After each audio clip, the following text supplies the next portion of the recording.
Tere jälle, Marko siin ja helist räägime jälle ja mis on see hea, mis on see halb ja keda see üldse huvitab, keda see kuradi heli huvitab, keda huvitab see heli üldse? Ei tea. Heli kvaliteet, olen siin mitmetes videotes seda nagu puudutanud, aga siin on üks suur aspekt. Heli ja selle kvaliteet, see on iga inimese jaoks erinev.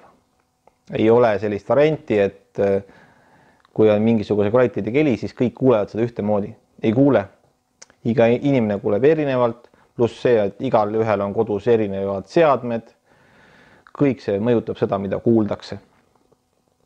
Ja tegelikult ei olegi siin varianti, et saaks öelda, et mis on hea ja mis on halb. Noh, muidugi öeldakse, et oi, see on ikka täitsa kehva ja see on halb ja võiks olla parem ja või see on hea, see mulle meeldib. Aga miski ühele meeldib, teisele võib mitte meeldida ja vastupidi. Et siin on jah, ei saa võtta sellist ühest määratlust. Ja mina siin räägin, et ostke häid kõlareid, ostke võimendeid, receivereid, soundbare, et see kõik teeb selle heli paremaks. Aga kas ta ikka teeb selle heli paremaks? Kas ta teie jaoks teeb selle heli paremaks?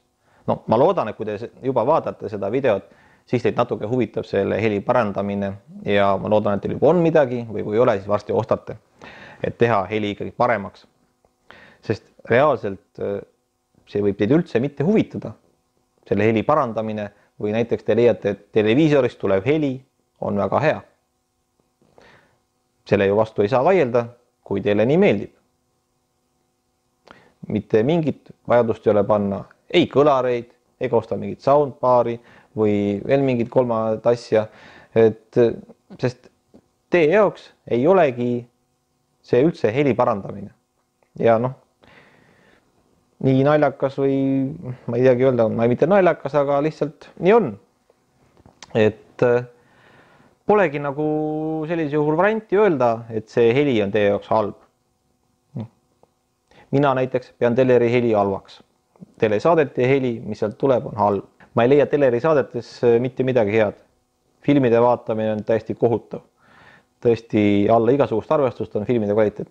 Okei, ERR on selles suhtes parem, aga kõik ülejäänud kanalid on ikka kaugel aastas, ma ei tea, 2000 või 1990 või kuskil seal kaugel. Et mingist kvaliteedist ei saa ikkagi üleüldse rääkida. Aga see ei pruugi teie kohta kehtida. Teie võite leida, et see on väga hea. Ja mõlemad on õigus. On õigus minul, on õigus teil.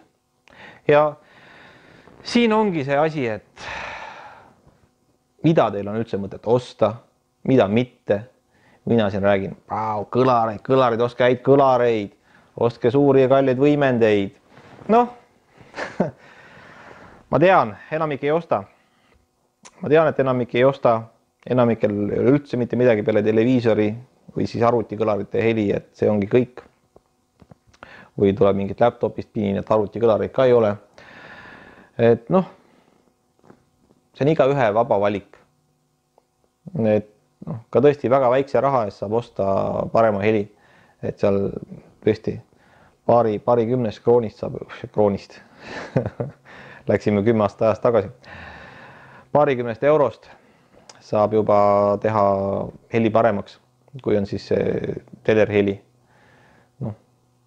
Nii, jah, ma arvan, et saab. Kasutatult saab kindlasti. Uuest peast võib-olla mitte. Et jah, selles mõttes ei ole sellist ühtset tõde, et ei maksa seda kõike, mis mina näiteks räägin või olen kirjutanud võtta puhta kullana. Et iga inimese tõde on erinev. Et mis on hea ja mis on halb, need on inimestel nii erinevad. Et varem tegelikult ma ei tajunud seda erinevust, et see on nagu nii suur on inimeste nagu see muljete vahemik. aga noh, ütleme nii, et viimasel ajal ma olen seda hakanud tähele rohkem panema ja see on tõesti väga lai. Et siin mina võin rääkida siin, mis ma tahan, aga tegelikult see ei pruugi üldse kehtida. Enamik inimesi huvitab hoopis midagi muud. Kas on üldse mõtet minna kulutama sealt 50, 100 või veel enam 1000 eurot? Väga raske on seda üldse teile öelda. Noh, mina ei saagi tegelikult seda teile öelda. Mina võin rääkida seda, mis mina arvan ja mis minul nagu muljed on, aga teie võite arvata hoopis teistmoodi. See on täiesti erinevad nägemused võivad need olla. Et raha kulutamine mingisuguse helitehnika peale, see on väga küsitavusega. Iga inimese jaoks on see täiesti erinev nägemus, täiesti erinev seisukoht. Keeruline on öelda seda, et mingi asi on halb või et mingi asi on hea. Kõik on suhteline, kõik on tohutult suhteline. Noh, see on täiesti uskumatu, kui suhteline kõik see on. Et väga suhteline. Aga mis siis ikka? Olge mõnusad ja järgmise korrani!